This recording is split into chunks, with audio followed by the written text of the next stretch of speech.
Assalamualaikum warahmatullahi wabarakatuh. Perkenalkan, nama saya Ika Sukaisi.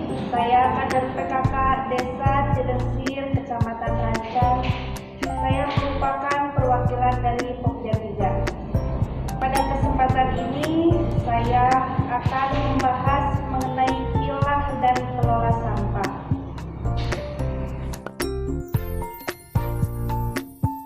Sampah memang salah satu permasalahan dunia yang tidak ada habisnya.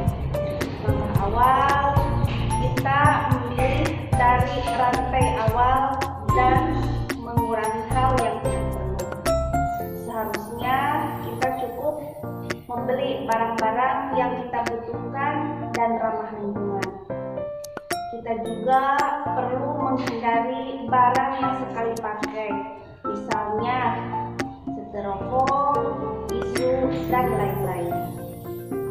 Namun kita menyadari saat ini industri belum mendukung barang yang sekali pakai dan juga masih belum 100% bertanggung jawab pada kemasan hasil industri, sehingga kita sebagai konsumen masih menggunakan barang primer yang belum ada alternatifnya dan ramah lingkungan.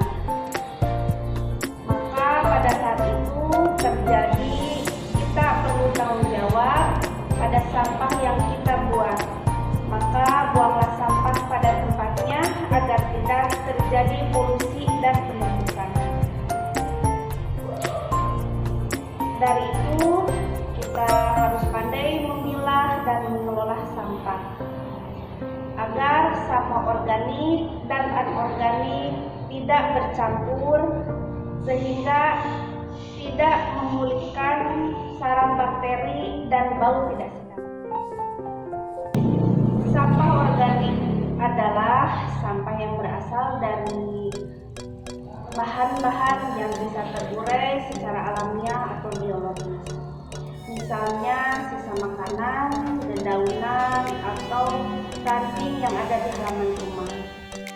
Sampah organik juga terdiri dari dua kategori. Yang pertama, sampah organik basah, dan yang kedua, sampah organik kering.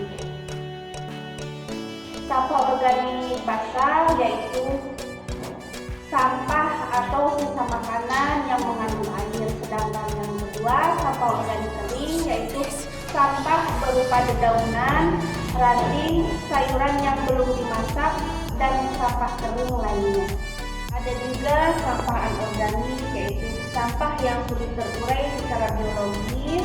Dari proses penghancurannya membutuhkan penanggulangan di tempat yang khusus. Contohnya plastik, kaleng, kertas, dan lain-lain. Untuk memilah sampah-sampah tersebut ada 3 hal mudah yang perlu kita lakukan, yaitu kumpulkan, pisahkan, dan bersihkan.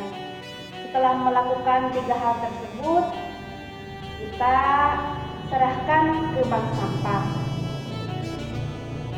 Kategori yang masuk ke bank sampah berupa kemasan kaleng, plastik, dan kertas.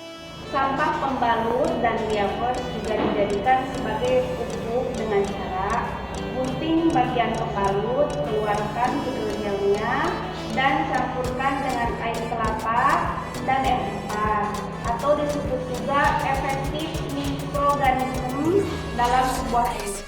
Kemudian tutup ember dan diamkan selama 15 hari, dan setelah itu airnya bisa dipakai untuk menyiram tanaman. Lapisan luar pembalut atau diapers bisa dibersihkan, cuci, lalu jemur. Lapisan ini bisa dijadikan berbagai macam kreasi.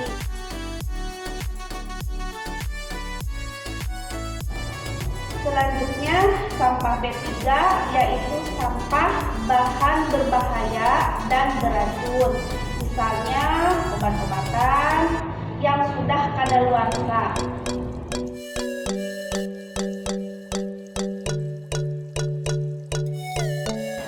Untuk jenis sampah ini bisa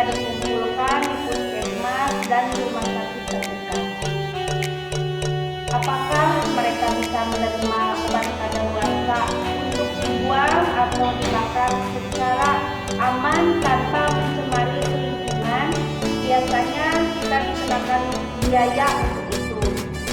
Nah, itulah cara pintar memilah sampah yang bisa kita lakukan di rumah. Sekarang kita akan membahas tentang mengolah sampah dengan bijak dan dapat membantu menyelamatkan lingkungan kita. Tujuan dari pengolahan sampah adalah supaya sampah memiliki nilai ekonomi atau merubahnya menjadi bahan yang tidak membahayakan lingkungan. Cara mendaur ulang sampah tersebut misalkan dari botol plastik menjadi hiasan, dari kantong plastik menjadi bunga dan lain-lain.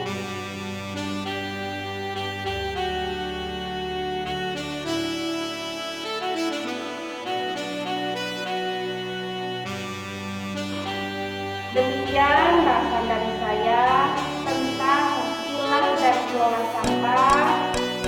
Semoga bermanfaat.